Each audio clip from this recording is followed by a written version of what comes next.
নমস্কাৰ বন্ধু বান্ধৱীসকল, আজি আমাৰ আলোচনাৰ বিষয়বস্তু হৈছে বলিউডৰ শেহতীয়া ব্লকবাষ্টাৰ ছবি ধুৰন্ধৰ আৰু ছবিখনক লৈ জনপ্ৰিয় বা চেলিব্ৰিটি ইউটিউবাৰ ধ্ৰুৱ ৰাঠিৰ ছবিখনক জনোৱা প্ৰত্যাহ্বান আৰু বিতৰ্ক। ধুৰন্ধৰ ছবিখন মুক্তি পোৱাৰ পাছতেই ধ্ৰুৱ ৰাঠিয়ে সামাজিক মাধ্যমত ইয়াক লৈ তীব্ৰ সমালোচনা কৰিবলৈ আৰম্ভ কৰে।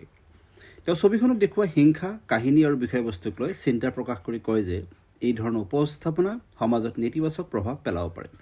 লগতে ৩০০ কোটি টকাৰে নিৰ্মিত এই ছবিখনক চেলেঞ্জ কৰি এটি ইউটিউব ভিডিঅ' আপলোড কৰে।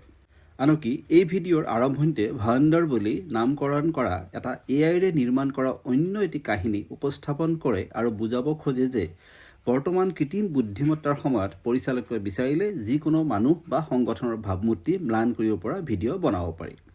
তেখেতে আওপকীয়াকৈ প্ৰকাশ কৰে যে চিনেমাখন ৰাজনৈতিক চিন্তাধাৰাৰে প্ৰভাৱিত আৰু এটা পক্ষক সমালোচনা কৰি আনটো পক্ষক সুবিধা প্ৰদান কৰিবলৈ চেষ্টা কৰা হৈছে। ধ্ৰুৱ ৰাঠিয়ে চিনেমাখনত ভাৰতবৰ্ষক সন্ত্ৰাসবাদীয়ে আক্ৰমণ কৰাৰ কেইবাটাও সঁচা দৃশ্য দেখুওৱাক লৈও প্ৰশ্ন উত্থাপন কৰে। অথচ অক্ষয় খান্নাই অভিনয় কৰা ৰেহমান ডকাইতৰ বাস্তৱ চৰিত্ৰৰ লগত যে ছবিখনৰ ৰেহমান ডকাইতৰ মিল নাই সেয়াও দাঙি ধৰে। ৰাঠিৰ ভিডিঅ'টোত কোৱা হয় যে ধুৰন্ধৰ ছবিখনত আচলতে ভালদৰে তৈয়াৰ কৰা প্ৰচাৰমূলক বা প্ৰপাগেণ্ডা ছবিহে। ইয়াৰ পিছতে অনলাইনত তীব্ৰ বিতৰ্ক আৰম্ভ হয়। অভিনেতা ৰণবীৰ শৌৰীয়ে ৰাঠিৰ এই মন্তব্যৰ প্ৰত্যুত্তৰ দি কয় যে তেওঁ বহু সময়তে ভুল ধাৰণাক লৈ মন্তব্য কৰে। বহু লোকে ৰাঠিৰ ভিডিঅ'ক সমালোচনা কৰি ইয়াক অতি নাটকীয় আৰু ভিউ বঢ়াবলৈ কৰা চেষ্টা বুলি কটাক্ষ কৰে। ৰেডিট আৰু অন্যান্য প্লেটফৰ্মত বহুতে কয় যে এই ভিডিঅ'টো বাস্তৱিক প্ৰভাৱতকৈ অনলাইন নাটক বেছি।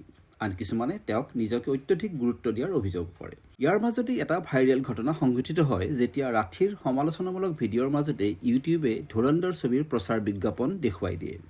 এই ঘটনাক লৈ সামাজিক মাধ্যমত বহুতে মিম আৰু হাঁহি ঠাট্টাৰ খোৰাক যোগায়। চিনেমাখনৰ পৰিচালক আদিত্য ধৰে পৰোক্ষভাৱে ৰাঠিৰ সমালোচনাৰ উত্তৰ দি কয় যে কিছুমান ভিডিঅ' বনোৱা মানুহ সমালোচনাতহে বেছি ব্যস্ত হৈ পৰে।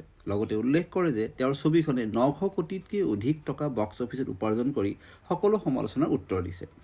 ইফালে ছবিখনৰ ডোংগা চৰিত্ৰত অভিনয় কৰা অভিনেতা নবীন কৌশিকে কয় যে ৰাঠিয়ে এই ভিডিঅ'ৰ জৰিয়তে কিছু অতিৰিক্ত ভিউহে লাভ কৰিবলৈ সক্ষম হৈছে, আন একো নহয়, কিয়নো চিনেমাখন ইতিমধ্যে ছুপাৰহিট বা অতি জনপ্ৰিয় হৈ পৰিছে। তাৎপৰ্যপূৰ্ণভাৱে সাধাৰণ জনতা আৰু সামাজিক মাধ্যম বিষয়টোলৈ ইতিমধ্যে দুটা ভাগত বিভক্ত হৈ পৰিছে। বহুতে বিশ্বাস কৰে যে এই বিতৰ্কই ৰাঠিৰ ভিডিঅ'কহে বেছি জনপ্ৰিয় কৰিলে, কিন্তু ইয়াৰ দ্বাৰা ছবিখনক কোনো ক্ষতি কৰিব নোৱাৰিলে।